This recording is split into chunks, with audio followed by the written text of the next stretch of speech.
ZU-23-2 to radziecka podwójnie sprzężona armata przeciwlotnicza, produkowana od lat 60. XX wieku.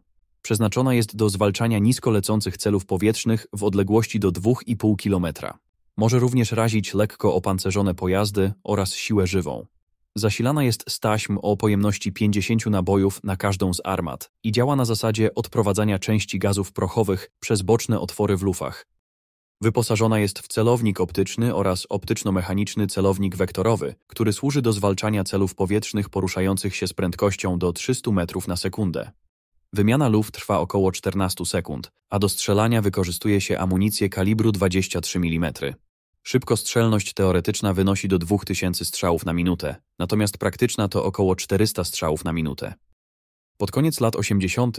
w ramach modernizacji opracowano wariant ZUR-23-2 SJ, który połączył armatę z podwójną wyrzutnią pocisków przeciwlotniczych bliskiego zasięgu strzała 2M.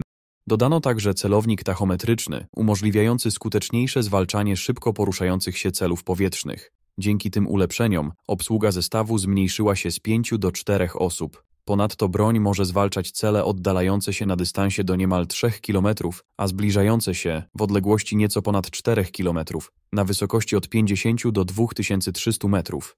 Na początku XXI wieku wprowadzono kolejną modernizację oznaczoną jako ZUR-23-2KG. Obejmuje ona zastosowanie nowocześniejszych pocisków GROM, elektrycznych napędów naprowadzania oraz celownika kolimatorowego, co znacząco poprawiło skuteczność prowadzenia ognia.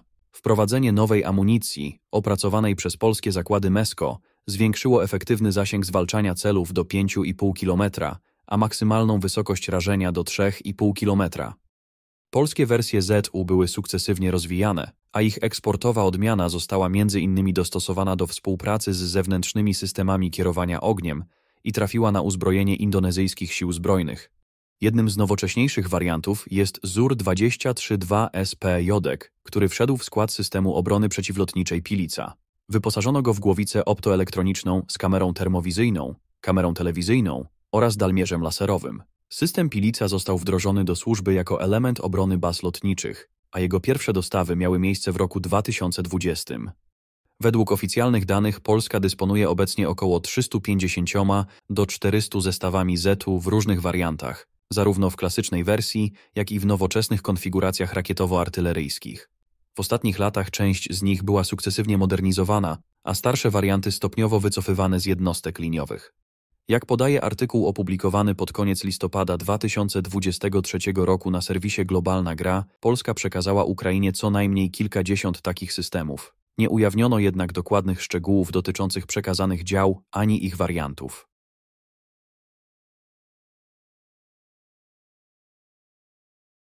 Hibneryt to polski samobieżny zestaw przeciwlotniczy, opracowany w latach 80. XX wieku.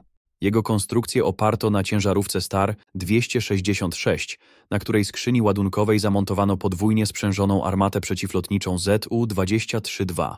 Pojazd przeznaczony jest do zwalczania celów powietrznych oraz wsparcia ogniowego wojsk lądowych. Pierwotna wersja nie zapewniała żadnej ochrony dla załogi, a obsługa działa była narażona na ostrzał przeciwnika. W kolejnych latach Hibneryt doczekał się kilku modernizacji. Pierwsza z nich, oznaczona jako Hibneryt KG, wprowadziła istotne zmiany w uzbrojeniu. Standardową armatę zastąpiono polską modyfikacją ZUR-23-2 KGJ, która poza klasycznym działkiem została wyposażona w wyrzutnie pocisków rakietowych GROM. Dzięki temu znacząco zwiększono zasięg zwalczania celów powietrznych. Zmodernizowane pojazdy otrzymały również magazyn na dodatkowe rakiety oraz agregat do ładowania akumulatorów.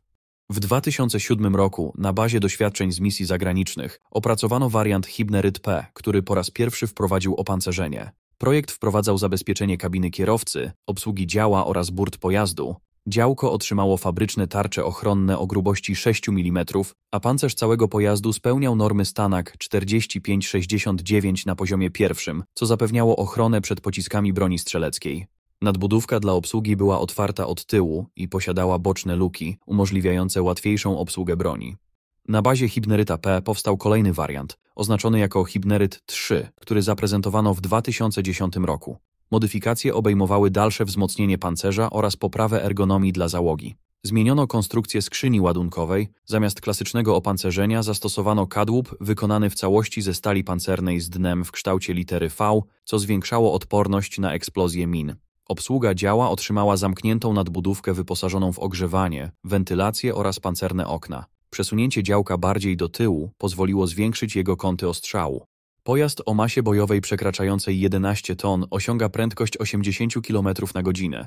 Napęd stanowi 6-cylindrowy silnik o mocy 150 koni mechanicznych. Wóz potrafi również pokonywać brody o głębokości 120 cm. Na początku lat 20. XXI wieku część podwozi zmodernizowano do nowego standardu STAR 266 M2, co poprawiło ich mobilność oraz wytrzymałość podzespołów. Napęd w tych ciężarówkach stanowi 4-cylindrowy silnik wysokoprężny o mocy 170 koni mechanicznych. Polska przekazała Ukrainie w ostatnim czasie nieujawnioną liczbę hibnerytów. W przestrzeni publicznej brakuje szczegółowych informacji na ten temat, zarówno w źródłach oficjalnych, jak i nieoficjalnych. Niektóre doniesienia wskazują, że Polska posiada obecnie około 70 takich zestawów. ZSU Szyłka to radziecki system artyleryjski opracowany na przełomie lat 50. i 60. XX wieku.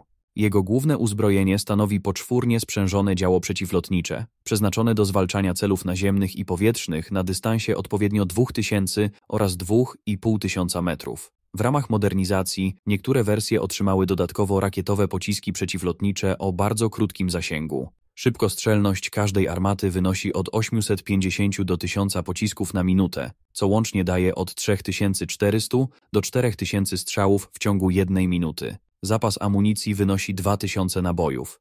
Napęd stanowi 6-cylindrowy silnik o mocy 280 koni mechanicznych. Przy masie własnej wynoszącej 19 ton pojazd osiąga maksymalną prędkość 50 km na godzinę. Załoga składa się z 4 żołnierzy: dowódcy, kierowcy, strzelca oraz operatora radaru. ZSU Biała to polska modernizacja Szyłki, opracowana w 2000 roku przez Zakłady Mechaniczne Tarnów. Pojazd zachowuje podstawowe parametry konstrukcyjne, pozostając gąsienicowym, samobieżnym zestawem przeciwlotniczym. Jednak najważniejsze zmiany dotyczą systemów wykrywania i zwalczania celów. Radar zastąpiono pasywnym systemem optoelektronicznym, który wyposażono w układ automatycznego śledzenia celu, działający zarówno w dzień, jak i w nocy. To rozwiązanie znacząco zwiększyło precyzję działania zestawu oraz umożliwiło skuteczne wykrywanie i zwalczanie celów w trudnych warunkach atmosferycznych. Zestaw Biała wyposażono także w pociski rakietowe Grom, których zasięg jest dwukrotnie większy niż działek. Ponadto zmodernizowano uzbrojenie artyleryjskie, umożliwiając wykorzystanie nowocześniejszych rodzajów podkalibrowej amunicji. Kolejnym istotnym usprawnieniem było usunięcie radaru i reflektorów podczerwieni, które wcześniej służyły dowódcy i kierowcy do obserwacji nocnej. Dzięki temu zredukowano emisję radiową i termiczną, co znacząco utrudniło wykrycie zestawu przez przeciwnika. W ich miejsce wprowadzono pasywne systemy obserwacji w podczerwieni, które umożliwiają skuteczne śledzenie celów w każdych warunkach pogodowych i na większe odległości. Modernizacja wpłynęła również na ergonomię i efektywność załogi. Liczebność zmniejszono z 4 do 3 osób. Ponadto poprawiono własności trakcyjne, przełożyło się to na większą mobilność oraz zwiększony zasięg działania całego systemu. Jeszcze w 2020 roku Wojsko Polskie dysponowało ponad 20 egzemplarzami Biała. Większość posiadanych szyłek została ulepszona do nowszego wariantu. Obecnie w obliczu wojny za wschodnią granicą Polska przekazała Ukrainie nieznaną liczbę obydwu modeli. Według niektórych źródeł mowa nawet o 10 nowszych zestawach.